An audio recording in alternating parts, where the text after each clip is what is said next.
yesterday we learned how to classify numbers, right? We know that different numbers could be classified with different names, right?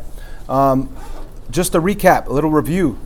How do we learn what kind of numbers did we learn at the very beginning of our lives? We learned how to count 1, 2, 3, 4. We learned that naturally. You had 1 toy, 2 toys, 3 toys, 4 toys, and so on and so on. It wasn't until a little bit later that you grew up a little bit more to understand about the number 0, right? You didn't start as a child thinking, oh, I'm going to count with the number 0 first and then 1. So you didn't know about 0 till later on.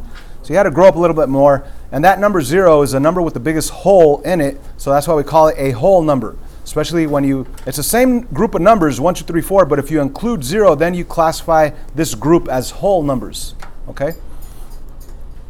You grew up a little bit more and you realize that not all numbers are nice, like as in 1, 2, 3, 4, but they're also negative numbers, right? So when you have negative numbers, when you include them into your 0, 1, 2, 3, 4 set, those are now called integers, positive numbers and negative numbers. So then you grew up a little bit more and realized that you don't always have nice numbers like -1, -2, -3. It might be -2.5 right in between. It might be 5.1. It might be the fraction 1/2, right? So those are called rational numbers. And I asked you yesterday to underline the word ratio because ratio means fraction. So anytime you have a fraction or a decimal, that's what we call rational numbers. But then again, if you have a crazy decimal that doesn't make sense, like pi, that continues on forever, that doesn't repeat, that's what we call irrational numbers. Okay, so pi is a crazy decimal that doesn't repeat, that doesn't have a pattern. Those are crazy numbers. That's what we call irrational numbers. And that makes total sense. Rational, that means that it makes sense. Irrational means crazy, right? So we also learned that when I tell you to classify a number, it's very important that we pay attention to the instructions. If I say classify the number 3 and be as specific as possible, what would that be? What's the number 3 classified as? Is it irrational? Is the number 3 irrational? Come on, guys, help me out here. Is the number 3 irrational? No. No, it makes sense. It's not crazy. The number 3 is a nice, beautiful, what kind of number? Whole number. Yeah, even nicer than that, it's natural, right? Now, if you say the number 3 is a whole number, is that wrong? No. No, that's right. That's absolutely right. But it's just, if you want to be as specific as possible, you say that the number 3 is a natural number, right? You could also say that the number 3 is an integer. I mean, that's correct. The number 3 is an integer. You could even say that the number 3 is a rational number. Why? Because rational means that it makes sense, and everybody understands what the number 3 is. And even if you think of it the other way, oh, wait a minute, you said a rational number is a fraction or a decimal. Well, yeah, you could just take the number 3 and put it over 1, and now it looks like a fraction. Or you could take the number 3 and put a 0.0, and now it looks like a decimal, right? So there's a difference when I tell you, give me all the groups that the number 3 belongs to. If I say, give me all the groups that the number 3 belongs to, you're going to say the number 3 is rational, it's an integer, it's a whole number, and it's a natural number. Those are all the groups that it belongs to. Now, if you want to be as specific as possible, what's the number 3? You just say, oh, number 3 is natural, okay? We also learned yesterday that a square root, just right here on the side, a square root, like the square root of 9, what's the square root of 9 really? That's really 3, because the square root asks you what number times itself will give you this number inside of the root. So 3 times 3 will give you a 9, right? So we learned yesterday that when you do the square root of a perfect square number, you get a perfect answer. But if you do the square root of a non-perfect square number, like if you got a calculator and did the square root of 10 on a calculator, it's going to give you a crazy decimal, 3.1, ... and it keeps going forever without a pattern. That's what we call irrational, okay? By the way, all these numbers, whether they are rational or irrational, whether they're nice decimals or crazy decimals, they're all called real numbers. Any number that you could think of is a real number. And we said in Algebra 2, we're going to talk about numbers that are not real. Those are imaginary numbers. Imaginary numbers in Algebra 2 later on in other classes. When you do the square root of a negative, that's imaginary. That's not real anymore. Okay? So all of these are real. If you ever do the square root of a negative number, that's imaginary. Okay, so I hope we know how to classify numbers. Yeah? Let's flip the paper over, and there's several sections of work that we're going to do today and on Monday. But let's actually look at that first section, which is classifying the following real numbers. I want to pause this video right now. I want you guys to give it your best shot. Start classifying. What do you think number 1 is, for example? What would you classify it as? Is that irrational? No. What is it? It's rational. Is it a whole number? Is number 1 a whole number? No. Is number 1 an integer? No. So, I mean, the only thing you could classify number 1 as is rational. So everybody go ahead and write the word rational right there next to number 1. I want to pause it right now. I want you guys to do it on your own. If you're stuck, help each other out. If both you and your partner can't agree to a certain answer, raise your hand and I'll help you out. And then we'll go over all the answers together in a couple of minutes. So we said that the number 3, yes, it's rational. Yes, it's an integer. Yes, it's a whole number. But as specific as possible, we're going to say that it is what? Natural. That's right. So let's label that natural. How about number 3? Negative 0.5. Now, some of us are thinking it's an integer because of the negative sign, right? Yeah. But for it to be an integer, it has to be a nice negative number, like negative 1, negative 2, negative 3. If you ever end up with a decimal or a fraction, that's a ratio, which is a rational number. So number 3 is definitely rational. Okay? Doesn't matter if it's positive or negative, any fraction or decimal is going to be rational. Unless it's a crazy decimal, then it would be an irrational number, right? And what do I mean by crazy? It goes on forever, it doesn't repeat, there is no pattern. Okay, number 4, the number 0. Be as specific as possible. What do we call the number 0? Whole number, that's right. Number 5, 3/10. Rational, absolutely, it makes sense. We know what 3/10 of a chocolate bar is, 3/10 of a tank of gas, 3/10 of a pizza. Anyway, number 6, the number pi. What do you say about that? Irrational. That's irrational. That guy is crazy, right? It goes on forever, no pattern. How about number 7? Integer. Yes, that's a nice negative number. It's not negative 2.5. It's not negative 2.01. That's a nice negative number. It's an integer. Now, here's a curveball. The square root of 9. Okay, so a lot of us see that square root and we're like, oh, that's irrational, right? But the fact is, the answer to the square root of 9 is what? 3. So in reality, we are classifying the number 3. And the number 3 is what? Natural. The number 3 is natural. How about number 9? Rational, because it's a fraction. It doesn't matter if it has a negative sign in front of it. How about number 10? Could you actually do the square root of 7? No. That's a crazy decimal, right? So that's irrational right there. Good job, guys. How about number 11? Rational. If it's a decimal or fraction, that's a ratio. It's rational. Okay. How about number 12? Negative 542. Integer. Absolutely. There's no fraction, no decimal. We're good. All right. So let's go back to the front side of our notes. And on the front side of our notes, we have extra notes for classifying. And we're going to talk about the number line. The number line is what you see right here. And here's a fact about numbers when you compare them. Anything that's on the left side is less. Anything that's on the right side is greater. That's great. I said great instead of right. Okay, to help you remember, anything on the right side is greater. Anything on the left side is less, right? Left has an L, less has an L. Right side, G, greater, G, right? So if I pick two numbers, like let's say I told you compare the number negative 4 compared to negative 5. Which one's bigger? Negative 5. Okay, so I'm getting mixed answers. Yeah, you got to think of the number line. Here's negative 5. Here's negative 4. Which one's on the right side? The negative 4 is on the right side, so negative 4 is greater. Which one's on the left side? Oh, the negative 5 is on the left side, so negative 5 is definitely less than negative 4. Does that make sense? Okay, so anything on the left side is less, anything on the right side is greater. Okay, now we also need to learn about the symbols that we're going to use when we compare numbers, right? This is a less than symbol. This is a greater than symbol. Now remember this, the inequality is hungry. It wants to eat the bigger value, right? Anybody, I don't even know if anybody's even played Pac-Man. That was a video game when I was a little kid.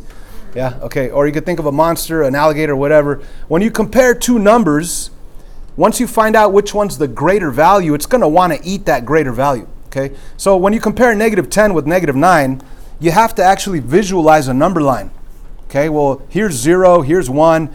Negative 9 would be way over here, and then you'd have negative 10 over here, right? So which one's bigger? Which one's greater? The negative 9 or the negative 10? Which one's greater? The one on the right, which is negative 9. So because negative 9 is greater, that's why it wants to eat that greater value. It's hungry. It wants to eat the greater value. Okay. When you compare positive 5 with negative 2, obviously a positive is bigger than any negative, so it's greater. So that's why it wants to eat that greater value of 5. Are we cool with inequalities? All right. Let's flip the paper back over. And we're going to work on comparing numbers. But before comparing numbers, I want to do a little mini lesson here on comparing fractions. There's two ways to compare fractions. One way is to compare it visually. The denominator tells you how many pieces to cut it up into, and the numerator tells you how many pieces to shade, right? And there's also another way to compare fractions mathematically by getting a common denominator for comparing numerators, and then comparing numerators. Let's actually look at it visually first, and then we'll look at it mathematically. So if I were to compare 9/10 or 99 1/100ths, which one would the greater value be? Or are they equal? What do you guys say? 99 100ths is bigger. Now, check this out. Visually, let's compare. Check it out. Here we go. I have 2 chocolate bars, 2 tanks of gas. I don't know, whatever you want to call it. Now, the bottom number tells you how many to chop it up into. So that's why I have 1 right here, 2. Let me actually label them. Here's 1, 2, 3, 4, and 5 is right there, the halfway point, right? 6, 7, 8, 9, 10 would be all the way up. Okay? So the bottom number tells you how many to chop it up into. The top number tells you how many to shade. So if it were a water tank, you'd have to shade in how many? 9. 1, 2, 3, 4. You'd shade all the way up here to 9. Right there, all the way to 9. Okay? Now, this other one, how many do I need to chop it up into? 100. Dang. Okay, so this is not chopped up into 100. This is what I would have to do. Check this out. Let me go to that first one. And I'd have to do this. I'd have to go chop it up 1, 2, 3, 4. Oh, that's horrible. I'm getting all squiggly. 5, 6, 7, 8, 9, 10. And then I have to go 11, 12, 13. Man, it would take all day, right? But now think about this. I'd have to shade in how many of them? 99 of them. So, man, I would have to shade all the way. Imagine 100 pieces, and I'm shading in 99 of them. Where's 99? It's like a hair off of the top, right? So which one's greater? 99, right? If you look at it, 99 right here, one hair off of the top is greater than the 9/10. So that's how it would have to open, 99 over 100 compared to 9/10. Does that make sense visually? Yeah. Okay. I might as well jump into this. If you're not good visually, some of us aren't visual learners. Some of us actually like math and like to deal with numbers. If you wanted to compare these numerically, all you have to do is make sure that this denominator is exactly the same. We have a 10 right here and a 100 right here. Could I make them the same number? Could I change 10 to become 100? Yeah, I could, right? What would I have to do to change 10 to become 100? I'd have to multiply by 10. So if I multiplied by 10, that would become 100. But on a fraction, whatever you do to the bottom, you have to do to the top in order to maintain the original fraction. So what new fraction would I get right here? 90 over 100. Let me write that. 90 over 100. So now that you have a 100 down here and a 100 down here, now you could actually compare the numerator 90 with the numerator 99. And that's pretty easy to see which one's bigger, 99 or 90. 99's bigger. So that's why it opens up to the 99 over 100. What do you guys think? Nobody thinks anything. All right, let's practice another one. What if I said compare 1/10 with 1 over 100? Which one's bigger? 1/10. 1/10 is absolutely bigger. How come only one person answered? You guys want to see this visually or numerically? Visually. Okay, visually. This fraction right here tells us to chop it up into how many pieces? 10. And how many do I fill it up? 1. Okay, so let's actually show that. It's already chopped up into 10 pieces. I'm only going to fill in 1. Man, 1/10 of a tank of gas, that's not good. You need to get to a gas station pretty soon, right? But this other one says to chop it up into 100 pieces. So I need to go like 1, 2, 3, 4, 5, 6, 7, 8, 9, 10, 11, 12, 13, 14, 15, 16. Like right here, instead of 5, I would barely be at 50. I'd be at 50. Does that make sense? So when I say 1/100ths, man, that's like only filling in, that'd be like filling in this much of water. Look, watch. 1/100ths would be like that much right there. Okay, so which one is more? The 1/10 is more, right? Now, of course, that could be confusing, and it takes a while to draw these things and to compare them visually. Some of us could do it in our heads. If that works for you, go for it. But if it's not making too much sense, just make those denominators become the same. So this 10, you're going to change it to 100 by multiplying by 10, multiplying by 10. What do you end up with? 10 on top over 100 on the bottom. Compare that now to 1 over 100. You see, now that you have the common denominator, 100 and 100, right there and right there, now you could take a look at your 10 and your 1, and it's crystal clear which one's bigger. The 10's bigger. So 1/10 is bigger when you compare those two. All right? So, and you don't even have to have 10 and 100. Let me show you. Let's say I had, give me any fraction you want. Any fraction. 1/2 is too easy. 5 out of 10. 5 out of, okay, that's still a half. Any fraction. 2 over 6. 2 over 6, all right. 2 over 6. And give me another fraction, any fraction you want. 1/8, okay, 1/8. Okay, so which one's bigger, 2 over 6 or 1 over 8? Well, first of all, could 2 over 6 be reduced? Yeah, what does it reduce down to? 1/3, right? So if you reduce by 2, you'll get 1/3. So we're really comparing 1/3 with 1/8. Now you could think of this visually, or you could do it numerically to get the same denominator, right? So when you look at 3 and 8, could you say 3 times something gives you 8? No. So we either change them both to a new common denominator. What would that new common denominator be? 24, because the 3 and the 8, multiply them together, it'll be 24. So if you put a 24 down here and a 24 down here, how could you change 3 to become 24? You multiply it by 8, right? And what you do to the bottom, you do to the top. So you'll get 8 over 24ths, which is really 1/3. And over here, 8 times 3, that'll give you 24. And you have to do the same to the top. So you have 3 up here. Now that you have the same exact denominator, you could compare the numerators. Which one's bigger, 8 or 3?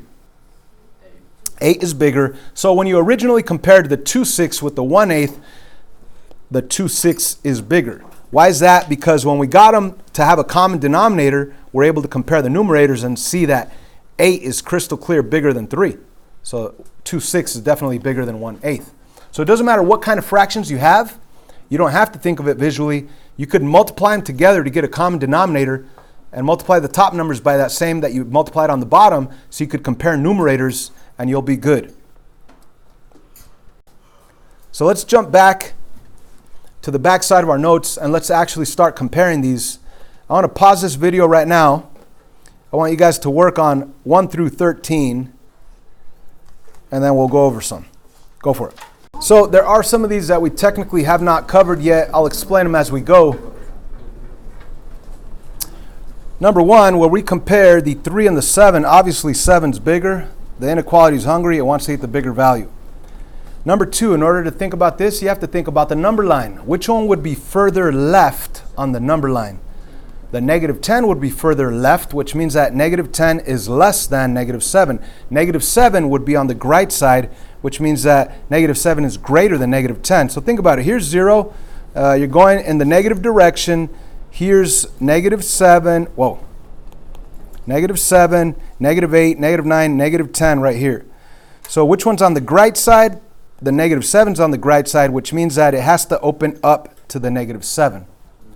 All right, moving on. Number 3, you have two fractions. I said you could do it visually.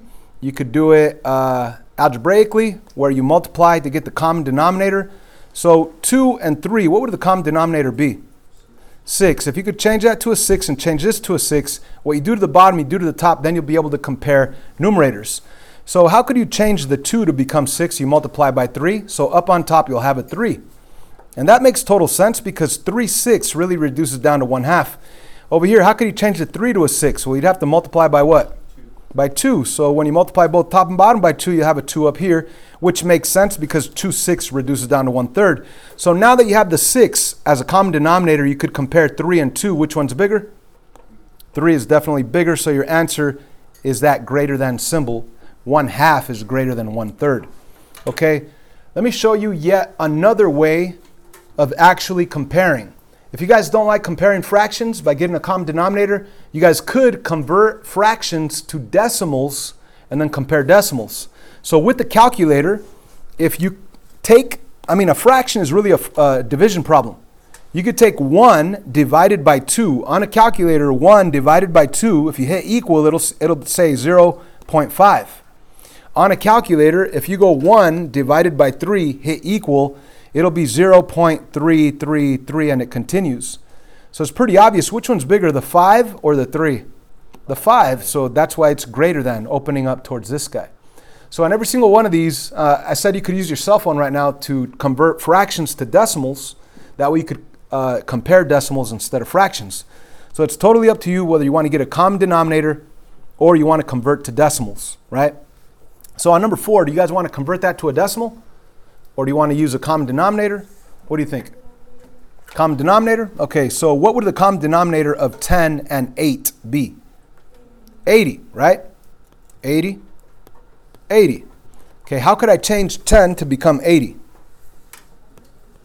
Times 8 times 8. So what do we get up on top of this first fraction? 8. Okay, and on the other one, times what? 10. And times 10, so we end up with the 10 up here. So compare this numerator 8 with the numerator 10. Which one's bigger? 10. The 10. So originally, what's bigger, the 1/10 or the 1/8? 1/8 is bigger, right? Because when you convert them to a common denominator, you could clearly see that the numerator 10 is bigger than the numerator 8. So this will also be on the first quiz that we have. Number 5. You could get a common denominator, which would be 100, and you'll end up, like this one's already 100, so you don't have to do anything to the numerator. But this one over here, you're going to have to multiply by 10, so you get 90. So when you compare 90 with 99, 90 is less than 99. So up here, 99 100ths is definitely greater than 9/10. Any questions? No. Okay, you could have also, on a calculator, divided 9 by 10, and that would have given you a 0.9 on the calculator. And if you divide 99 by 100, that'll give you a 0.99.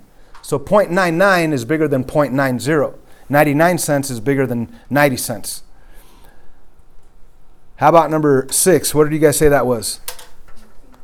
Equal. Absolutely, equal. If you could reduce them, right? 7 over 14 reduces down to 1/2. 2 over 4 reduces down to 1/2. So those are absolutely equal. How about 7? Which one's bigger? 1/5 is bigger. How did you do that? Common denominator, right? So if you change this to a 50, how could you change it to a 50? By multiplying by 10. Or wait a minute. I guess I already started it with 50. You could do 50. So you end up with a 10 up here. And over here you multiply by 5. And you end up with the 5 up here. So yes, 10 is bigger than 5. So it has to open up that way. Now, I could have easily changed this 5 by multiplying by 2 to make it a 10. So I'm sorry, I went for 50, but the common denominator could have been 10. And you still end up with a 2 up here over a 1. So 2 is definitely bigger than 1. So it'd still open up in that same way. This video is already too long. I apologize. Common denominator, what would the common denominator be? 10. This one's already 10, so you don't have to mess with the 9. This one, multiply by 2, you get 8. Which one's bigger? 9/10 is bigger. Number 9, comparing a fraction to a decimal. Well, let's either change them both to decimals or change them both to fractions. It's totally up to you. If you wanted to change this to a fraction, you would read it, and this is read as 2/10. So you would change it as 2 over 10. Or you could convert this to a decimal by dividing it with your cell phone or with the calculator. 1 divided by 5, if you hit the equal sign, it'll give you 0.2. So in reality, 0.2 and 0.2, those are equal to each other. Which one's bigger? 0.099 or 0.1? Which one's bigger? 0.1 is bigger, right? You always go to the decimal place values. This is the 10th position. Compare that 0 with that 1. Which one's bigger? The 1 is bigger. It doesn't matter how many 9s you have after that. 1 is bigger than 0, so this guy is definitely a bigger number than this guy. Which one's bigger? The positive number is bigger. Positive numbers will always be bigger than negative numbers. How about number 12? Which one's bigger? 0.99. Negative 0.99 is bigger, right? Why? Because if you were to put it on a number line, the negative 1 would be further left. The negative 0.99 would be further on the right side. Last but not least, let's divide the 2 by 8 on a calculator. 2 divided by 8, it'll give you the decimal 0.25. So as you can see, it's the same exact decimal, so those are equal. Is that it? That's it. All right, I'm done. We're done. We're going to pick up the rest of this on Monday.